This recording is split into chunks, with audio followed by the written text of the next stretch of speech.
할렐루야. 이렇게 예수님 안에서 다시 만나 뵙게 돼서 너무 반갑습니다. 오늘은 부활주일이네요. 정말 예수님 다시 사신 것을 기념하는 정말 귀한 부활주일입니다. 정말 이제 온 산천에 하나님의 생명이 충만해서 정말 만물이 소생하는 어떤 생명의 충만함을 다시 한번 이렇게 만끽합니다. 정말 하나님의 어떤 그 창조하심과 섭리하심과 위대하심이 얼마나 엄청나신 것인가를 다시 한번 새삼스럽게 느껴지는 부활 주일입니다. 역시 하나님이 최고입니다. 성부, 성자, 성령 삼위일체 하나님께 모든 영광을 돌리고 여러분 예수님의 이름으로 사랑하고 축복합니다. 자, 그러면 오늘 이제 역대상 이제 21장 바로 진도 나가도록 하겠습니다. 하나님 말씀을 듣는 귀한 시간, 복된 시간, 은혜의 시간이 꼭 될 줄로 믿습니다. 너무나 정말 하나님께서 저와 여러분들에게 복을 많이 주시는 것 같아요. 이렇게 매주마다 한 장씩 이렇게 말씀을 들을 수 있도록 해주시니 얼마나 감사합니다. 감사합니까? 자, 제 21장인데요. 그러면 먼저 성경 전체를 다 읽을 수 없고요. 21장 한 절만, 1절 한 절만 봉독합니다. 사탄이 이스라엘을 치려고 일어나서 다윗을 부추겨 이스라엘이 인구를 조사하게 하였다. 사탄이 이스라엘을 치려고 일어나서 다윗을 부추겨 이스라엘이 인구를 조사하게 하였다. 이렇게 읽었습니다. 봉독했습니다. 이 다윗의 그 일생을 보면 참 굵직굵직한 그런 사건들이 있잖아요. 뭐 밧세바 사건이라든지 또 장인 어르신인 이스라엘의 초대 왕 사울을 피해서 수도 없이 어떤 그 죽음의 고비를 넘어가는 그런 부분들, 하여튼 참 드라마틱한 삶을 산 분이 다윗이 아닌가 그렇게 생각이 듭니다. 그런 가운데 이 다윗의 또 인구 조사, 이거 굉장히 참 유명한 장인데요. 이 사건도 보통 일이 아닙니다. 이제 우리가 이제 그런 부분들을 이제 하나하나 알아보도록 할 텐데요. 자, 세분하자면 1절부터 6절까지는 인구 조사를 실시하게 함. 7절부터 8절까지는 하나님 앞에 죄가 된 사실을 깨달음. 9절부터 15절까지는 이스라엘에 내린 재앙. 그리고 16절부터 30절까지는 하나님의 용서를 구하는 제사. 이렇게 이제 디테일하게 말씀을 올릴 수 있습니다. 자, 그러면 본장의 개요를 한번 말씀을 드리고 싶은데요. 전체의 숲을 보면 본장에는 다윗이 하나님 앞에 크게 범죄하는 모습이 소개되어 있습니다. 그냥 범죄가 아니고 큰 범죄다. 다윗은 하나님 나라가 아니고 다윗은 나라가 점점 더 든든히 서가게 되자 인구 조사를 실시하였는데 이것은 하나님 보시기에 힘이 악한 일이었던 것입니다. 누구든지 자신이 든든히 서가고 있다고 느낄 때쯤이면 스스로 만족하는 심정으로 자기의 업적을 되돌아보고 또 그것을 과시해보고 싶은 생각이 나는 법입니다. 아마 모든 사람들이 똑같을 겁니다. 똑같을 거예요. 어떻게 해서라도 자신이 대단하다고 하는 것을 보여주고 싶잖아요. 보여주고 싶잖아요. 저도 마찬가지입니다. 저도. 뭐 별 볼 일 없죠. 뭐 저도. 그러나 그러한 생각이 하나님 앞에서 스스로를 뽐내거나 교만해지는 계기가 되어서는 안 된다는 사실을 본장을 통해서 배울 수 있게 됩니다. 자, 이번에는 1절 말씀을 가지고 다윗이 이스라엘 백성의 인구 조사를 할 마음을 갖게 된 것은 무엇 때문이었습니까? 첫째는 사탄이 다윗의 마음을 격동했기 때문입니다. 이 격동, 굉장히 사탄의 마음을 흔들었다고 말이죠. 부추겼다고 말입니다. 정신을 못 차리겠다고 말이죠. 당시 다윗은 하나님의 도우심으로 인해 점점 강성하고 있었으며 많은 대적들도 하나씩 굴복하는 상황 중에 있었습니다. 그러니까 뭐 전쟁하는 것보다 다 이니까 그냥 뭐 상대방이 그냥 우습게 보인 겁니다. 그냥 식은 죽 먹듯이 했다 그 말이죠. 그러므로 사탄은 다윗의 마음에 교만을 불어넣어 다윗을 넘어뜨리려고 했던 것입니다. 자, 다윗을 넘어뜨리려고 하는 방법, 그 수단, 그게 뭐라고요? 바로 교만입니다. 교만. 교만. 이 교만이라고 하는 이제 낚싯밥을 딱 던져줬는데 그 낚싯밥을 딱 물었어요. 누가요? 다윗이. 물지 말아야 되는데. 그런데 모든 인류가 다 물려요. 다 물려. 안 물리는 사람이 없어요. 인류의 조상 아담을 쓰러뜨릴 때에도 사탄은 교만을 무기로 사용했었습니다. 오늘날에도 무엇인가를 성취해 놓은 사람들이 가장 쉽게 접하게 되는 시험은 역시 교만입니다. 근데 이 시험에서 통과하는 사람이 하나도 없다니까요. 다 불합격이 다 불합격. 합격한 사람이 없어요. 그냥. 조금만 뭔가 좀 이렇게 좀 칭찬 들을 만한 일, 뭔가 자기가 그냥 열심히 일을 해서 뭔가 업적을 좀 세우고 말입니다. 성취를 한 것이 있으면 그냥 입이 근질근질해서 그냥 가만히 있을 수가 없어요. 그냥 주위 사람 불러서 자기 밥까지 사줘하면서 그냥 내가 이런 사람이라고 이렇게 위대한 일을 했다고 그냥 조금밖에 안 했는데 마치 그냥 큰일을 했다고 이렇게 그냥 거기다 그냥 뻥튀기까지 해가면서 말입니다. 자, 그러고 보면 인간이 얼마나 속 좁은 존재인지 몰라요. 하나님은 얼마나 어마어마한 일을 하셨습니까? 그런데도 그냥 가만히 묵묵히 계시잖아요. 영원토록 하나님께서 하신 일을 갖다가 자랑하자면 영원토록 해도 끝이 안 납니다. 그런데도 가만히 계시잖아요. 오늘날에도 무엇인가를 성취해 놓은 사람들이 가장 쉽게 접하게 되는 시험은 역시 교만입니다. 제가 말씀드렸잖아요. 그리하여 성경은 우리에게 교만은 패망의 선봉이요 거만한 마음은 넘어짐의 앞잡이니라. 너무 유명한 성경 구절이죠. 잠언서 16장 18절. 교만은 패망의 선봉이요. 자, 망하는 데 있어서 가장 먼저가 바로 뭐라고요? 교만이라는 거예요. 교만. 망하는 데 있어서 뭐 여러 가지 이유로 해서 망하는 일들이 있을 수 있겠지만 그 망하게 하는 것에 여러 가지 이제 이유가 있는데 줄을 딱 세웠단 말이에요. 1, 2, 3, 4. 그런데 그 첫 번째가 바로 뭐라고요? 교만이라는 거예요. 교만. 앞잡인이라고 교훈해 줍니다. 그리하여 성경은 우리에게 교만은 패망의 선봉이요 거만한 마음은 넘어짐의 앞잡이니라. 잠언서 16장 18절에서 그렇게 교훈해 준다는 말씀이죠. 진실로 교만은 사탄을 기쁘게 하고 겸손은 하나님을 영광스럽게 하는 것입니다. 자, 사탄은 겸손을 싫어하죠. 근데 사탄은 교만을 좋아한다는 겁니다. 교만을 기뻐한다는 거예요. 그리고 교만은 사탄을 기쁘게 한다는 거예요. 근데 하나님을 기쁘게 하고 하나님께 영광 돌리는 것은 바로 뭐라고요? 겸손. 이 말을 바꾸고 얘기하면 하나님은 교만을 가장 싫어하신다고 말이죠. 가장 싫어하신다. 자, 이번에는 2절부터 4절까지 말씀을 가지고 인구조사의 명령을 받은 요압은 다윗에게 무엇이라고 간언하였습니까? 자, 간언했다는 말씀은 바로 뭡니까?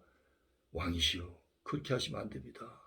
참 이게 신하로서 아니면 장군으로서 참 부하로서 이렇게 말씀드리기가 사실 쉽지 않잖아요. 그런데 자신의 목숨을 내놓고 이렇게 말씀드린 겁니다. 이런 면에서 참 요압이 참 훌륭한 사람이죠. 자칫 잘못하면 죽을 수도 있어요. 근데 목숨을 걸고 말리는 겁니다. 그런데도 말을 안 들었습니다. 이미 사탄의 낚싯밥에 코가 꼈어요. 코가 꿰었어요. 인구 조사를 하는 것은 하나님 앞에 대죄가 되는 것이니, 큰 대자, 죄죄자, 큰 죄가 된다 그 말이죠. 대죄가 되는 것이니 결코 그 일을 해서는 안 된다고 그렇게 얘기를 했습니다. 그와 같은 요압의 생각은 옳고 건전한 생각이었습니다. 그래서 지도자는요, 이런 충신들을 옆에 두어야 됩니다. 딸랑이들만 두면요, 지도자도 망하고 그 부하들도 망하고 온 나라가 다 망하는 거예요. 반드시 바른 말하는 사람이 옆에 있어야 돼요. 충언은 여기나 이여행이라. 충구의 말은 귀에 거슬리지만 행동에는 이롭다. 양약은 고구이나 이여병이라. 좋은 약은 입에는 쓰지만 병에는 이롭다. 병을 낫게 한다. 그런 이제 한자 수어도 있지 않습니까? 그러나 다윗은 요압을 재촉하여 그 일을 시행하도록 명령하였습니다. 여러분, 이 재촉이라는 말을 유심히 보십시오. 이 사탄은요, 자꾸만 서두르게 합니다. 무릎 꿇고 기도하게 하고 주의 음성을 듣게 하고, 그리고 뭔가 또 한 번 생각하고, 또 주위 사람들의 얘기를 듣게 하고, 그리고 뭔가 또 한 번, 두 번 신중하게 그렇게 생각하게 하는 것이 아니고 그냥 일사천리로 그냥 KTX 속도로 말합니다. 비행기 속도로 팍 달려가게 하는 겁니다. 무리수를 두게 하는 거죠. 무리수를. 근데 그 무리수는 반드시 본인에게 불행이라는 선물을 가져다 줍니다. 그리고 그 집단도 완전히 망하게 만듭니다. 자기만 망하게 하는 것이 아니고요. 한번 사탄의 시험을 받게 되면 사리를 판단하는 이성이 흐려지게 되는 법입니다. 사리 분별을 못하게 만들어버려요. 눈이 이제 완전히 이제 장님이 된 겁니다. 소경이 됐어요. 그래서 무엇가 옳은지 무엇가 그른지를 구별을 못합니다. 그것은 전에 다윗이 밧세바를 취하고 그 사실을 은폐하기 위해, 그 사실을 숨기기 위해 살인을 저지르는 데까지 이르렀던 사실에서도 찾아볼 수 있습니다. 사무엘하 11장 15절에 그 말씀이 나와 있잖아요. 끈질기게 다윗을 죽이려 했던 사울, 그리고 은 30의 메시아를 팔아넘긴 가룟유다와 같은 인물들도 사탄의 사주로 인해 엄청난 범죄를 저질렀던 자들입니다. 사무엘상 19장 9절, 요한복음 13장 2절을 참조하십시오. 끈질기게 다윗을 죽이려 했던 사울도 사탄의 낚시밥에 걸렸다 그 말이죠. 그리고 은 30의 메시아를, 예수님을 팔아넘긴 가룟유다와 같은 인물들도 사탄의 사주로 인해 엄청난 범죄를 저질렀던 자들이다. 가룟유다도 완전히 사탄의 밥이 됐던 것이죠. 그러므로 우리는 늘 깨어 있음으로 말미암아 우는 사자처럼 두루다니며 삼킬 자를 찾는 마귀의 괴계를 깨달아 물리치는 자들이 되어야 할 것입니다. 예수님으로 사탄을 물리치시고요. 그리고 항상 말씀이 나를 지배하도록 그렇게 해야 됩니다. 하나님께서는 벌써 하나님만 의지하라고 말씀하고 계시지 않습니까? 그렇게 말씀하시잖아요. 절대로 사람 의지하지 말고, 무기 의지하지 말고.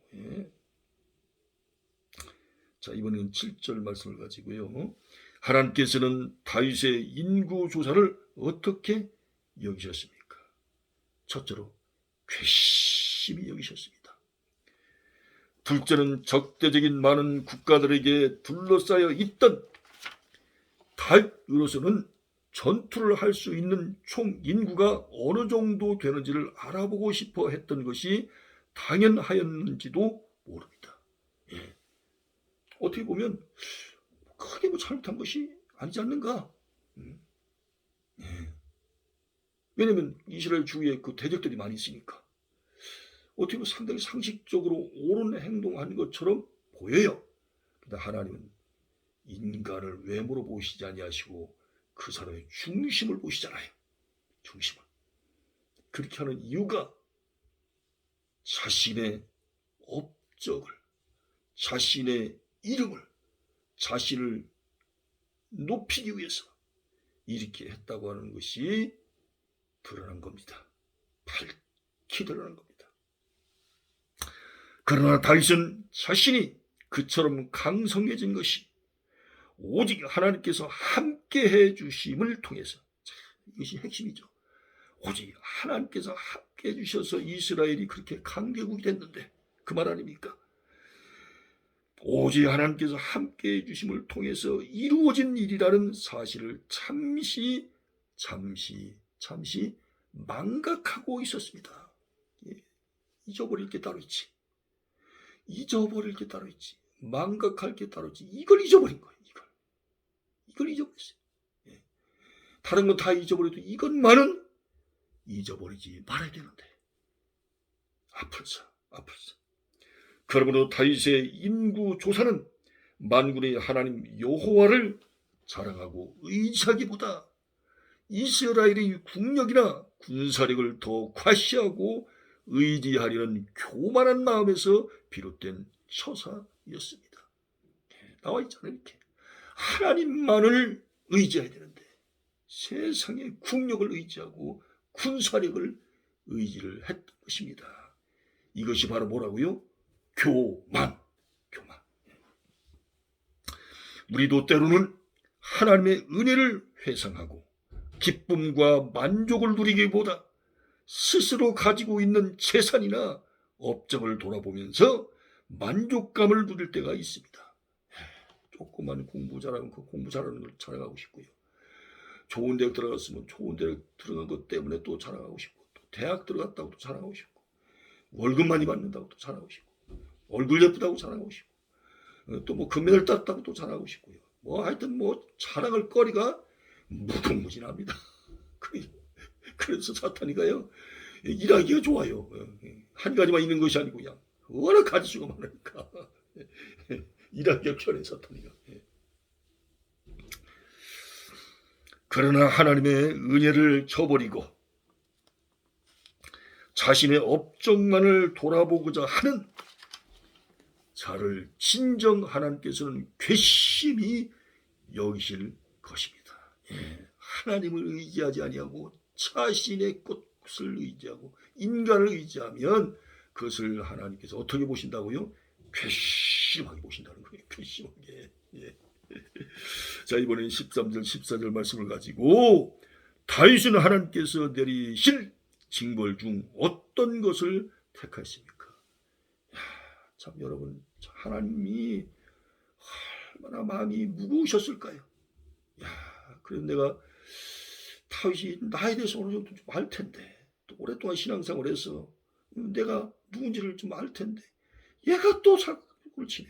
또 사고를 쳐. 또 나를 또 힘들게 하네. 내 눈에서 또 눈물 흘리게 하네. 참 기가 막히네. 어쩌면 좋아. 그래서 세 가지의 벌을 주시지 않습니까? 3일간의 온역, 전염병, 그리고 3개월간 대적에게 쫓기는 것, 원수들한테 석 달 동안 쫓겨다니는 것. 여러분 이게 얼마나 불안하겠습니까? 그리고 3년간의 기근, 3년 동안 쫄쫄 굶어라 그 말입니다. 이 세 가지를 이제 주시면서 그 중에서 하나 고르라는 거예요. 여러분 같으면 세 개 중에서 하나 고를 수 있겠습니까? 도저히 고를 수가 없어요. 그래도 하나님께 고르라고 말씀하시니까 골라야 되잖아요. 근데 그 셋 중에서 뭘 골랐습니까? 3일간의 온역을 골랐던 것입니다.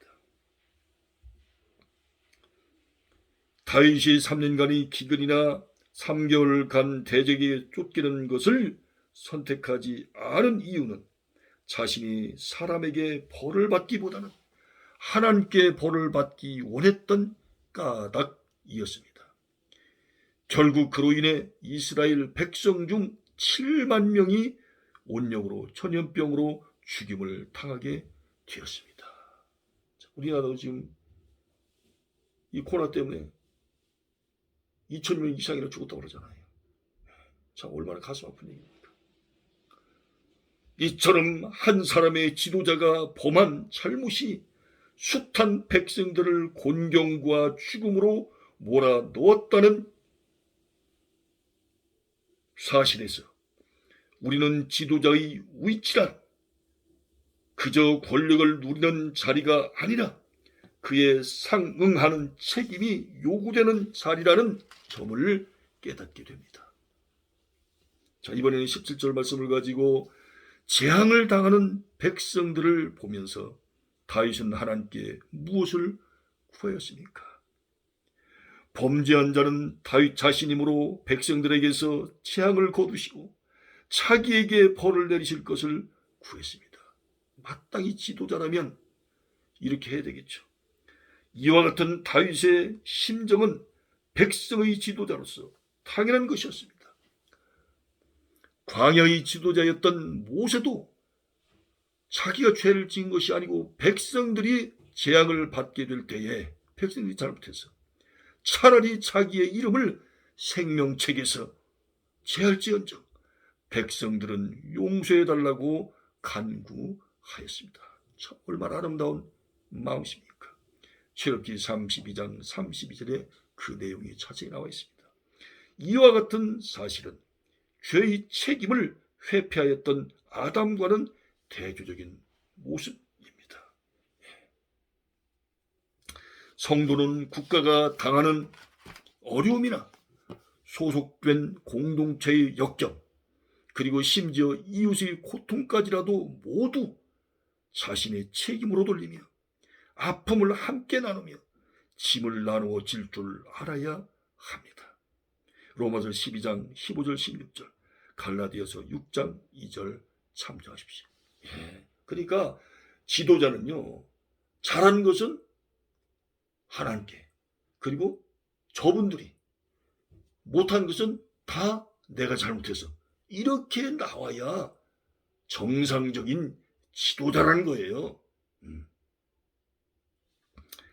자, 이번에는 18절부터 28절 말씀을 가지고 하나님께서 재앙을 거두시도록 다윗은 무엇을 해야 하였습니까?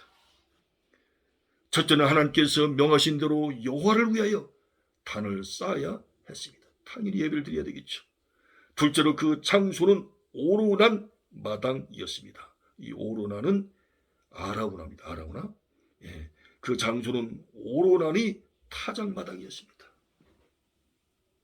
셋째로 다윗은 오로난에게 합당한 값을 지불하고서 타작마당을 구입하였으며 거기서 하나님께 번제와 화목제를 드렸습니다. 회개 예물 드리죠. 당연히 드려야 되겠죠. 그리고 앞으로는 절대로 제가 이렇게 주님 말씀에 불순종하지 않겠나이다. 그런 결단의 뜻도 마음속에 담겨 있겠죠. 네 번째, 그러자 하나님께서는 하늘로부터, 하나님 마음도 좀 착잡하잖아요. 하나님께 창조하신 백성이 7만 명이나 죽었으니 얼마나 가슴이 찢어지겠습니까? 다윗도 마찬가지겠지만 하나님이 더 아프시지 않겠어요? 그런데도 또 이렇게 예배를 드리니까 그런 무거운 마음을 가지고서 또 예배를 받으셔야 돼. 여러분, 참 우리가 이 아버지의 마음, 하나님의 마음을 우리가 이렇게 이렇게 참 보면 말입니다. 헤아려 보면 참 하나하나 뜯어보면 참 눈물 날 때가 한두 번이 아니에요, 진짜. 그러자 하나님께서는 하늘로부터 불을 내리시어 다윗의 제사에 응답해 주셨으며 그 결과 하나님께서는 더 이상 백성들을 온역으로 멸하시지 않게 되었습니다. 아마 오늘 예수 믿은 사람이 죄를 졌으면 이렇게까지 하나님께서 혹독하게 징벌 하시지 아니하셨을 거예요. 그리고 아주 계급이 낮은 사람이 이런 죄를 졌으면 이렇게까지 하지 않았을 거예요. 오랫동안 신앙생활을 했고요. 또 하나님을 알 만큼 알고 그리고 하나님께서 수없는 말씀을 주셨고 그리고 하나님의 은혜를 다 잊고 살았잖아요. 그래서 하나님이 이미 말씀하셨잖아요. 하나님만 의지하라고. 절대로 너는 다른 거 의지하지 말라. 특별히 바사바 사건을 통해서 얼마나 혹독한 대가를 치렀습니까? 그리고 사울을 통해서 얼마나 고난의 계곡을 많이 지났어요. 그때마다 주님이 도와주셨잖아요. 살려주셨잖아요. 여러 가지 어떤 다윗의 인생 속에서 하나님이 누구라고 하는 것을 아버지께서는 하나님만큼은 아니더라도 인간이 경험할 수 있는 것에 최대한도로 알려주셨고 보여주셨고 계시해 주셨다고요. 그런데도 이렇게 딴짓을 하고 있으니 이런 사고를 치니 안 되겠다. 요번에 아직 정말 정신이 바짝 들게 만들어야 되겠다.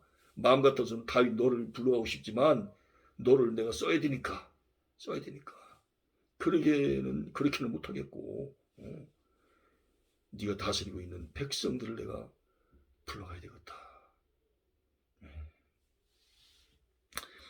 다윗은 그의 철저한 회개와 겸손으로 하나님께 화해의 제사를 드렸기 때문에 용서함을 받을 수가 있었습니다. 우리와 하나님 사이에 그리스도께서 화해를 위한 제물로 바쳐지지 아니하셨더라면, 화해를 위한 제물로 바쳐지지 않으셨더라면 우리는 하나님의 진노에서 결코 벗어날 수 없었을 것입니다. 그 말씀이 고린도후서 5장 18절 19절에 나와 있는데요. 그걸 한번 표준 세번역 개정판 이 성경을 한번 찾아서 읽어 올리도록 하겠습니다. 역시 글씨가 작기 때문에 이 돋보기를 가지고 제가 또 봅니다. 고린도후서 5장 18절 이 모든 것은 하나님에게서 났습니다. 하나님께서는 그리스도를 내세우셔서 우리를 자기와 화해하게 하시고, 화해는 화목이죠. 또 우리에게 화해의 직분을 맡겨주셨습니다. 19절 곧 하나님께서 사람들의 죄과를 따지지 않으시고 화해의 말씀을 우리에게 맡겨주심으로써 세상을 그리스도 안에서 자기와 화해하게 하신 것입니다. 아멘, 아멘. 혹시 이 말씀을 드리면서 여러분 이웃지간에 또 아는 분하고 아직도 그런 분이 계십니까? 오늘 이 말씀을 들으셨다면 빨리 화해하십시오. 빨리 화해하십시오. 먼저 손 내미십시오. 먼저 용서하십시오. 그리고 마음의 문을 열고 안아주십시오. 화해라고 말씀하시잖아요. 이렇게. 자, 오늘 역대상 21장 너무나 유명한 말씀이에요. 이 말씀을 가지고 목사님이 설교를 자주 하십니다. 정말 굉장히 유명한 장인데요. 오늘 말씀의 핵심이 바로 뭡니까? 하나님의 은혜를 잊으면 안 된다. 그 말입니다. 하나님의 은혜를 잊으면 안 된다. 그래서 사도 바울이 고백했잖아요. 나 된 것은 하나님의 은혜라. 정답이 정답. 하나님의 은혜로 되는 거예요. 내가 열심히 해서, 내가 잘나서, 내가 대단해서 된 것이 아니라니까요. 하나님이 주셨고 하나님 은혜로 되는 겁니다. 이 사실을 우리가 잊지 말아야 됩니다. 여러분 이번 주 한 주간도 예수님 안에서 승리하시고 이번 주 한 주간도 예수님 안에서 또 승리하십시오. 여러분 주님 안에서 사랑하고 축복합니다. 여러분 감사합니다. 고맙습니다.